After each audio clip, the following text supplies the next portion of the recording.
Welcome back to another episode of the Tracy Take. I am Tyler with my brother Ryan, and today we're going to be just going over Justin Fields and his Week 1 preseason game, first NFL game. But before we get into that, make sure you hit that like button, and if you have not already, subscribe to our channel so you can get notified of new videos. Ryan, I got to be honest, and I think probably most people in Chicago would agree, the first couple of Justin Fields plays did not look very good. However, though, I thought he seemed nervous, but I think he absolutely got into rhythm, and I think he kind of took over good control of that offense. Especially for me, it started at the end of the second quarter when he went on that 2-minute drive to try and get a field goal on the board. Yeah, I do agree. He ended up making some plays. I do still have some concerns about his play in the pocket. He looks a little flat-footed to me. There were a few plays where he just kind of came out, and you can just see like he's just like standing there in the pocket, and he's looking around, but his feet aren't moving. And that is a little concerning in the pocket. But what they did in the second half was really great with him. They kind of, I don't want to say treated him a little bit more like Lamar Jackson, where they created plays to kind of get him out of the pocket and get him moving. But they just gave him some easier reads, let him get into a rhythm, and that translated into like a 6-yard catch and then a 4-yard catch. And then they ended up running that bootleg at the end of the third quarter to kind of get him to put one in the end zone. Mm-hmm. And so I think a lot of Justin Fields' success came off of scheming and just kind of letting him use his athletic ability. And so I think all in all, it was a pretty good performance. I do think, again, he struggled in the pocket. Yeah, but he's a young quarterback. It was his first time on the biggest stage of football, even though he had played in a national championship game before. So yeah. I just think he came out a little nervous and then loosened up a little bit. So, yeah, that touchdown throw that he had, that was a great scheme design play, and Justin Fields did a phenomenal job. I would say the entire offense actually did exactly what they were supposed to do with a little help of a breakdown of coverage on the defense. But I think the thing that really impressed me the most is, I agree, actually, his presence in the pocket didn't seem great. But however, though, what seemed to work really well for that offense and what actually really seemed to fit in with Justin Fields was when they did the play action and when they got him running. I think that actually kind of helped him, like, just worry about half the field, help him only a couple other reads. And he might have been the quickest guy, it seemed like, on the field. Yeah. I guess also he was running against linebackers. But I don't want to interrupt your take. Go ahead. I think he is one of those quarterbacks that's going to benefit from playing against the second string, against guys that may not be quite as athletic as some of the first stringers. So I will say he looked really, really fast, and he is really fast. I just don't know if he'll look quite as fast when he starts to play against some of the first string guys. That is true, but I think one of the things that we saw, at least on this NFL level, was his dual threat capability more. No, totally we just did the Trey Lance video. Go check it out if you haven't seen it. But one of the things that Justin Fields did much better to me than Trey Lance did was kind of improvising, kind of doing a little Russell Wilson or Patrick Mahomes, keeping the play going alive and using his athletic ability to get open. And it almost seemed like it felt like he was more accurate when he was on the run. I know that was one of the things that we have kind of talked about, was potentially having some inaccurate throws. And he did have some today, not today, yesterday. He had several balls that were underthrown, in my opinion. But actually, it seemed like some of his best throws were the ones when he was on the run, directing traffic. And that's where I thought he had a much better performance in that third quarter. Felt like he took control of the offense. He looked like he was the veteran starter out there. Now, it is the week 1 of the preseason, so he might be playing against a little bit weaker competition. Yeah. I hope he does get a little bit more first-team reps in the second game, because I know Andy Dalton will be playing more. But all in all, I think it turned out to be a pretty good performance. I would put it in the B grade range, in my opinion. I will say he had the second most turnover capability plays, but the one play to me that was really kind of concerning, I guess, in college he was always bigger than everybody, and he could kind of run through tackles and do things like that until he took that hit in the Clemson game. And I was hoping that may have taught him a little bit of a lesson that you can't just go and just run into guys. But Mm-hmm. that the play that he had the fumble on, I had two big concerns. One, obviously, is protecting the football, but two, that was a 2nd and I think 12 situation. There was no reason that he should have tried to spin out of that tackle and gain an extra 2 yards. Yeah. You slide, you take the 3 yards that you gain, you slide, and then you go to the next play.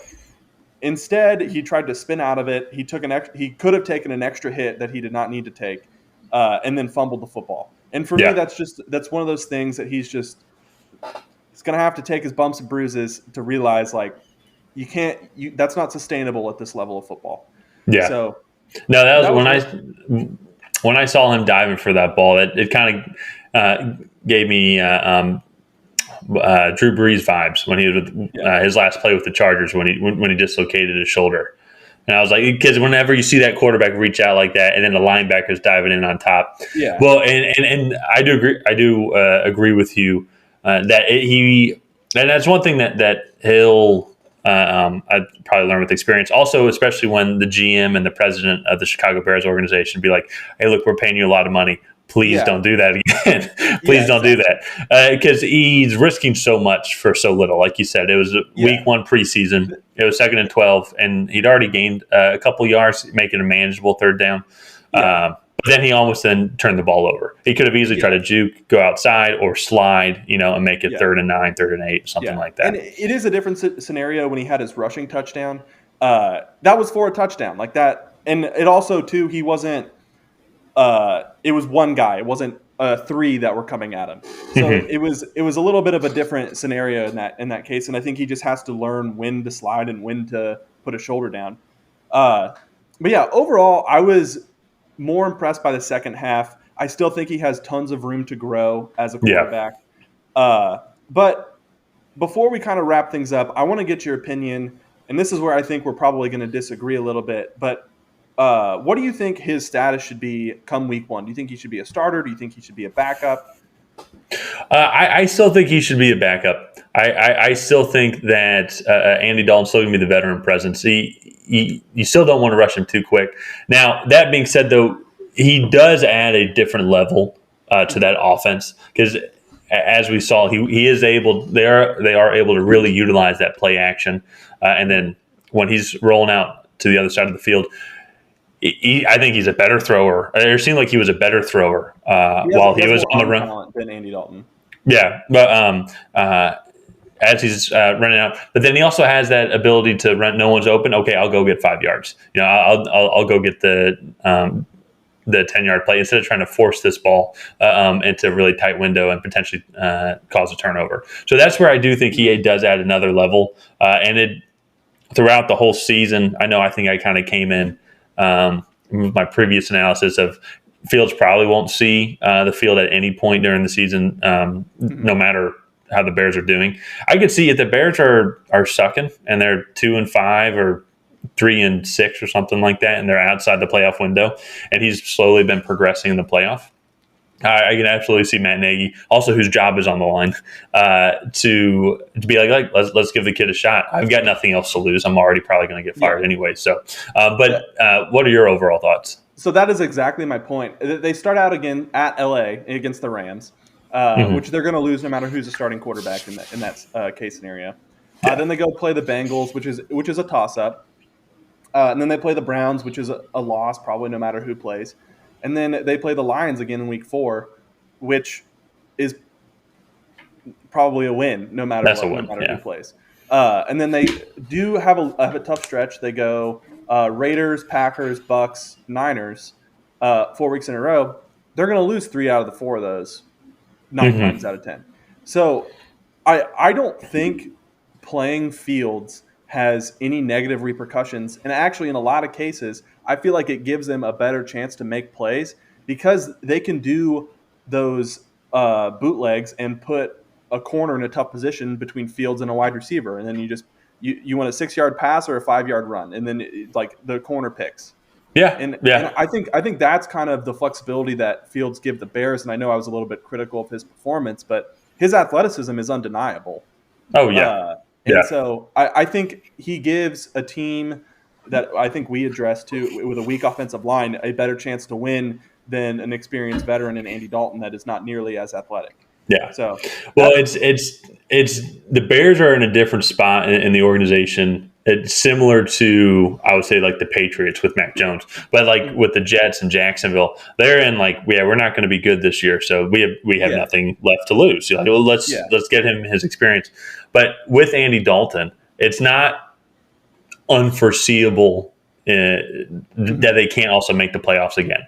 You know what I mean? Now, and I do agree with you with his athletic capability that he does add a different level to the team, but it's just going to be just gaining that experience. And so, if he does start week one, I'm absolutely for it. I would just think when I say that, I'm putting myself in my shoes of the head coach and the GM spot and be like, we still don't know what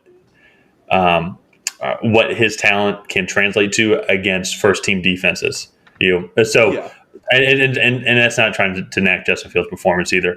I would love to see him actually get some first team reps in the second game. Maybe him and Andy Dalton can both do a quarter, or Justin Fields will do the second quarter and the third quarter again. Get a lot of game film on him and just get some reps. So. All right. I think that's going to do it for this episode of the Tracy Take. If you guys liked what we said, leave it in the comments below. If you disagree with us, tell us why. We love to hear your guys' opinions. Go ahead and like and subscribe, and we will be back with another episode.